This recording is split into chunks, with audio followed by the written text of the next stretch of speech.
Cost ആയിട്ടുള്ള parallel polyphase സർക്യൂട്ടിലെ പ്രോബ്ലമാണ് നമ്മൾ ചെയ്യുന്നത്.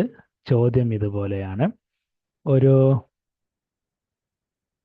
സ്റ്റാർ കണക്റ്റഡ് സിസ്റ്റമാണ്. സ്റ്റാർ കണക്റ്റഡ് സിസ്റ്റത്തിൽ 8 കിലോ വാട്ടാണ്. പവർ ഫാക്ടർ 0.8 ആണ്. 460 ആണ് വോൾട്ടേജ്. ലൈൻ വോൾട്ടേജ് ആണ്. 3 ഫേസ് 3 വയർ സിസ്റ്റമാണ്. Circuit is constant of the load per phase. Find the circuit constants. സർക്യൂട്ടിൽ റെസിസ്റ്റർ ഉണ്ടോ, സർക്യൂട്ടിൽ റിയാക്റ്റൻസ് ഉണ്ടോ എന്നെല്ലാം കണ്ടുപിടിക്കാന്നാണ് കോൺസ്റ്റൻസ് എന്നതുകൊണ്ട് ഉദ്ദേശിക്കുന്നത് ലോഡിൽ. അപ്പോൾ പവർ ഫാക്ടർ എന്ന് പറയുന്നത് 0.8 ആണ്. അതാണ് നമ്മുടെ മെയിൻ എന്താണ് പറയുക ക്വസ്റ്റ്യനിൽ തന്നിരിക്കുന്ന ഹിൻഡ്.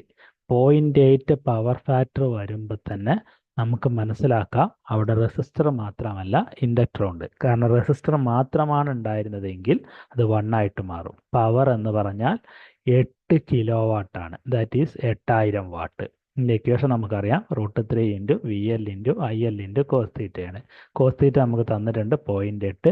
പിന്നെ √3 എന്ന് പറഞ്ഞാൽ 1.732. വോൾട്ടേജ് എന്ന് പറഞ്ഞാൽ ലൈൻ വോൾട്ടേജ് എന്ന് പറഞ്ഞാൽ 460.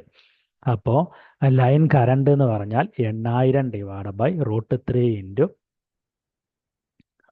460 ഇൻറ്റു 0.8 ആണ്.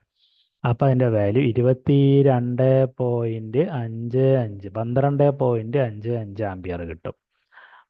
ബാലൻസ് ആവുമ്പോൾ ലൈൻ വോൾട്ടേജും ഫേസ് വോൾട്ടേജും തുല്യമാണ്. ബാലൻസ് അല്ല, സ്റ്റാർ കണക്റ്റഡ് ആവുമ്പോൾ ഫേസ് വോൾട്ടേജും ലൈൻ വോൾട്ടേജും തുല്യമാണ്. ഫേസ് വോൾട്ടേജ് കിട്ടാൻ 460 ബൈ √3 ചെയ്താൽ മതി 265. അപ്പോൾ ഇമ്പിഡൻസ് എന്ന് പറഞ്ഞാൽ voltage V phase divided by I phase ആണ്. 265 ഡിവൈഡഡ് ബൈ 12.55 എന്ന് പറഞ്ഞാൽ 21.1 ഓമാണ്.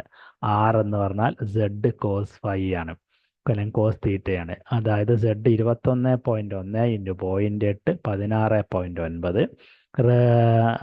സൈൻ കാണാനായിട്ട് സൈൻ തീറ്റ കാണാനായിട്ട് സൈൻ ഓഫ് കോസ് ഇൻവേഴ്സ് 0.8 0.6 ആണ് കിട്ടുക. റിയാക്റ്റൻസ് എന്ന് പറയുന്നത് XP ആണ്.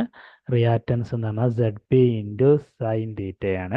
21.1 ഇൻറ്റു 0.6 12.66 ഓമാണ്. അപ്പോൾ സർക്യൂട്ടിലുള്ള 2 പാരാമീറ്ററുകളും ആയി.